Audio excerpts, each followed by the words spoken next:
Friends welcome back to Srikanth vision channel. ఇవాళ కొంచెం open school నుంచి పక్కనకు వచ్చేసి ఈ ఓపెన్ స్కూల్ సబ్జెక్ట్స్ నుంచి పక్కనకు వచ్చేసి కొంచెం డ్రాయింగ్ టిప్స్ చెప్తాను. అప్పుడప్పుడు మీరు కూడా డ్రాయింగ్ అంటే అందరికి చాలా ఇష్టం ఉంటుంది. సో కొన్ని angry birds, group of angry బర్డ్స్ని ఎలా దించాలో మీకు అందరికి కూడా చూపిస్తాను చూడండి.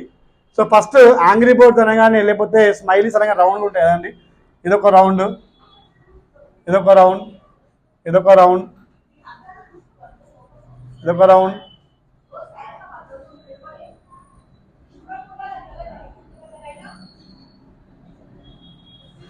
ఇవన్నీ కూడా ఇలా వేసుకున్న తర్వాత జస్ట్ సింపుల్ రౌండ్స్ వేసుకున్న తర్వాత చూడండి, జస్ట్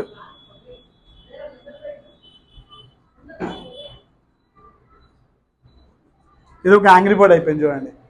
తర్వాత చూడండి స్మైలీస్, ఇవన్నీ కూడా ఇదొకటి.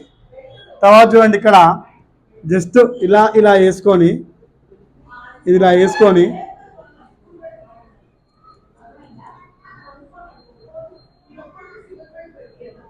ఇదొకటి. తర్వాత చూడండి ఇది ఇలా వేసుకొని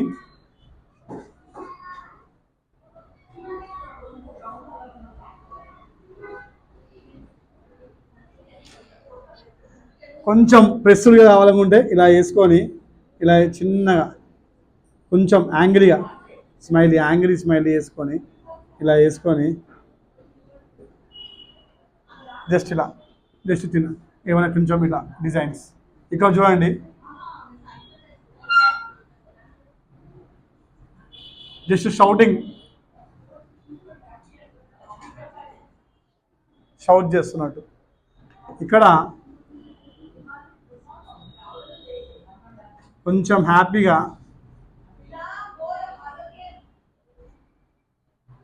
స్మైలీ. అలాగే ఇక్కడ కొంచెం ఇలా అంటే కొంచెం అంటే ఏడుస్తున్నట్టు.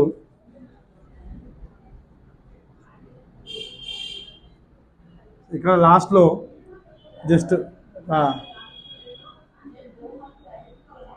సో ఈ విధంగా ఒక యాంగ్రీ బర్డ్ని మనం ఇక్కడ డిజైన్ చేసుకోవచ్చు. ఇట్లా జస్ట్ ఏంటంటే ఇది ఎందుకు నేర్చుకోవాలంటే పిల్లలు కూడా, నేను ఎందుకు సాధారణంగా పిల్లలకి అందరికీ డ్రాయింగ్ ఎందుకంటారంటే ఎప్పుడైతే మనకి చెయ్యి అనేది చాలా ఫ్రీగా తిరగడం స్టార్ట్ అవుతుందో అక్షరాలు అనేది చాలా ఫ్రీగా తిరుగుతుంది. ఎందుకంటే చాలామందికి ఇది తిరగడం చాలా కష్టం. నేను ఫర్ ఎగ్జాంపుల్ నా పేరు ఏముంది, చిన్నప్పుడు ఏం చేస్తున్నా అంటే సాధారణంగా ఎస్ ఇలా రాస్తాం, కానీ నేనేం చేస్తున్నా అంటే ఎస్ని ఇలా రాస్తుండే, ఇంకొకసారి ఏం చేస్తుండే ఇది పైన చిన్న ఇలా గీస్తుండే, తర్వాత కొంచెం ఇలా, తర్వాత ఇలా.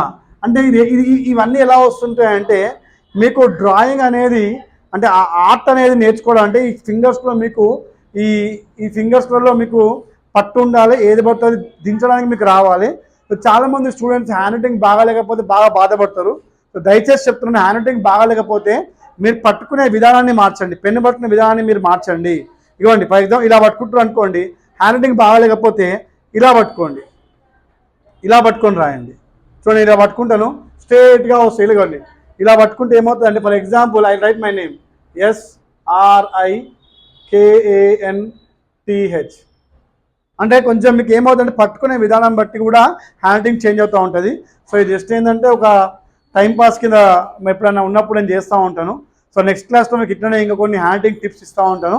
హ్యాండ్ రైటింగ్ టిప్స్ ఎందుకు ఇస్తాను అంటే చాలామంది పిల్లలకి హ్యాండ్ రైటింగ్ నీట్గా లేకపోవడము వాళ్ళకి బాధ కలిగిస్తూ ఉంటుంది. మీరు ఎంత నీట్గా హ్యాండ్ రైటింగ్ రాస్తే అంత నీట్గా అట్రాక్ట్ చేస్తారు అందరినీ. ఇప్పుడు ఫర్ ఎగ్జాంపుల్ ఎవరైనా మిమ్మల్ని ఏమైనా రాయమన్నప్పుడు మీరు ఒక బ్యూటిఫుల్ హ్యాండ్ రైటింగ్తో రాసినప్పుడు ఆటోమేటిక్గా మీ హ్యాండ్ రైటింగ్ కూడా ఎదురుగా వ్యక్తులు మీకు అట్రాక్ట్ అయ్యి మీ పైన అంటే ఒక మంచి అభిప్రాయం అనేది ఏర్పడుతుంది. So this is all about drawing. So next క్లాస్లో మీకు కొబ్బరి చెట్లు, మామిడి చెట్లు, అలాగే మౌంటైన్స్ ఈజీగా ఎలా డ్రా చేయాలో మీకు చూపిస్తాను. Thank you very much.